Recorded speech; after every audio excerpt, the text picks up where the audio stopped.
Hey everybody, this is Joe, K9UR, and we're going to make a backup copy of the SD card for the RF kit RF2K amplifier, now made by RF Power. There's always some confusion about this. Bottom line is, this RF amplifier uses a Raspberry Pi computer inside.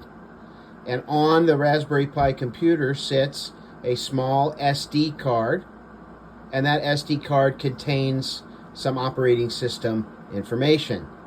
Now what can happen over time is the SD card can be corrupted. It's not an RF kit issue, it's not a Raspberry Pi issue, it's simply the nature of the way the SD cards are made. So it's always a good idea to have a backup. You could make a backup by downloading information on the internet and flashing the card over using a program like Balena Etcher or something like that, but it's pretty complicated. So what I'd like to do in this video, 3-minute video, is show you the method that I use to copy the SD card. It really will save a bunch of time if you happen to turn your amplifier on someday and it fails to boot or it's acting funny. A lot of times it could be the result of an SD card that has outlived its useful life and has maybe become corrupted. So change that SD card. It just takes a minute to do so. In fact, what I do is I tape an extra SD card right there on the side of my amplifier, so I've got one in case I need to. And of course, the SD card goes into the Raspberry Pi that's right there in front of the amplifier. All right, stand by. We're at a minute and a half. In the next minute and a half, you're going to learn how to copy the SD card on your own so you can make your own backup. All right, now the first thing you need, obviously, is an SD card. And I like to buy these SD cards. These are available from Amazon. They're made by a company called Gigastone. This particular card is only 8 gig. It's not a big card. You don't need a big card. What I like about these is they are industrial cards. If you'll notice, it's HC1. It is a 10 gig high endurance, an 8 gig high endurance card. What does that mean? Hell if I know, but it's a little more expensive. And if we're talking about endurance, I like endurance. I like my shit to last. So here we have a Gigastone. You could buy a cheap SD card, a 32 gig SD card for around $5 or $6.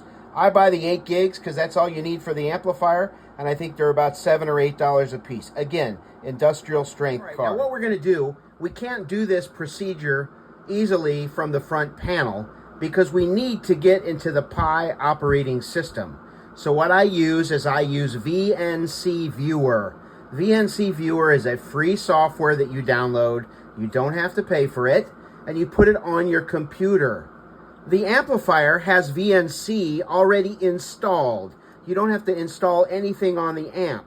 You do have to install on your computer VNC Viewer, and I've actually got it running.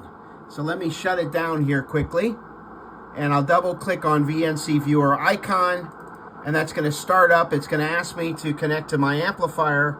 I'm going to connect to the amplifier over the LAN with a double click.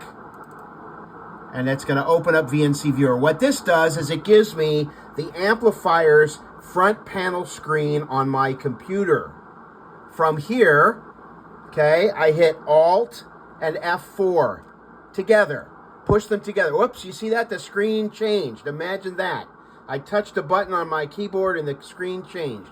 Well, I hit Alt F4 and then that gives me access to these different functions up here. Okay, and I don't need to worry about any of those functions. I click on the Pi, the little raspberry looking thing. It doesn't look like a Pi, it looks like a raspberry, right? Because it's Raspberry Pi. So I click there and then I come down to the pocket knife where it says accessories.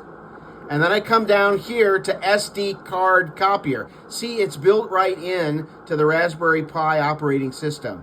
I click that once, just wait a second, and it's going to open up a command line. Now, what I need to do before I get this started is I need to put my SD card here into the SD card reader here. And you can buy these in different formats. I think this was $5 or $6 on Amazon. You see the little slot there? You stick the card in the slot. It can't be any simpler. Right, now that I've got the card in the slot, it looks something like that. Make sure it's the right direction. Make sure it's face up.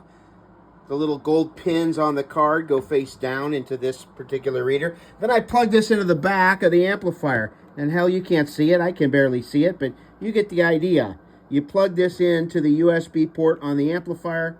You should get a blue light that flashes once or twice, 3-4 times. It's reading the SD card now. All right, now let's get back to the front end here of business on the computer. Now it's going to say, when I've called this up, it's going to say copy from and copy to. Now don't screw this up. This is the only thing you could screw up. You could copy a blank SD card to your files on the computer. You don't want to do that. So from copy is this one here. It says dev/mmcblk0. That's the stuff already on the amp. All right, there you go. So that's the from. What's the to? Well, the to is this lower one here. There's two choices. You want to pick the one that says null, N-U-L-L. You click that, and then you click start. You don't have to click that new new partition, whatever that is. Just click those two things here. Let me zoom out. And then you click start. And what it's going to do is it's going to take just a little bit of time to copy the information over.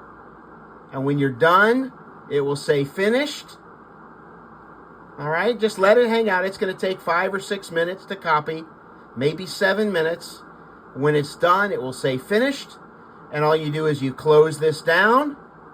You close this down, which turns your VNC off. All right, and you're good to go. You pull the information out of the back of the amplifier, and you got your backup. Now you say, well, what happens now? Well, just hit this GUI thing. It says, I don't know, what does that say there? It says something, start GUI. Start GUI. Just double click that with your finger, and that'll start the amplifier. Let's see, make sure I double click that. And it'll start your amplifier up again, or turn the amp off and turn it back on. That also works. All right, hope this was helpful. Joe, K9UR, don't blow up your amp.